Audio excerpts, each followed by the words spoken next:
ہم گاؤں میں رہتے ہیں, وہاں عید نماز الجمعہ نماز ہوتی, گاؤں میں عید کی نماز نہیں ہوتی, نہ جمعے کی نماز ہوتی ہے. اہل حدیث اکثر پوچھتے ہیں اس کی دلیل کیا ہے. اس کی دلیل یہ کہ نبی صلی اللہ علیہ وسلم کے دور میں کوئی ایک روایت بھی ہمیں نہیں ملتی, واضح روایت, صحیح روایت, جس میں ہو کہ گاؤں میں کہیں جمعہ ہوا ہو.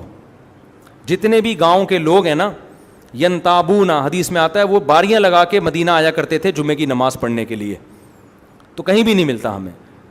تو جمعے کی نماز کے لیے چاروں ائمہ کے نزدیک کچھ نہ کچھ شرطیں ہیں. کسی کے ہاں تعداد شرط ہے کہ اتنے لوگ ہوں, کسی کے ہاں اور شرطیں. تو ایسے کہ بالکل ہی جہاں چاہو جب چاہو جمعہ پڑھ لو, یہ نہیں ہوتا. سمجھتے ہو؟ تو اس لیے اصول یہی ہے کہ گاؤں جو واقعی گاؤں بستی ہو, ہاں کوئی قصبہ کبیرہ ہے, بہت بڑی بستی ہے, تو شہر جیسی ہے, اس میں بھی جمعہ جائز ہے. لیکن جو بالکل ایسے پسماندہ علاقوں میں جب آپ جاتے ہو نا, سفر پہ جا رہے ہو, کہیں جنگل میں ٹھہرے ہو, وہاں جمعے کی نماز نہیں پڑھ سکتے آپ. اس میں حکمت کیا ہے؟ حکمتیں تو اللہ ہی جانے, لیکن بڑی حکمت یہ ہے کہ اسلام نے جمعے کو ایک پروٹوکول دیا ہے, ایک عزت دی ہے جمعے اور عیدین کی نماز کو. شاعر اسلام میں سے ہے, تو یہ بڑی جگہوں پہ اور شہروں میں ہونی چاہیے. شاعر اسلام شہروں میں قائم کیے جاتے ہیں, چھوٹے چھوٹے قصبوں میں اور جنگلوں میں قائم نہیں کیے جاتے. ایک بڑی حکمت یہ ہے تاکہ جمعے کی نماز کو عزت دینے کے لیے.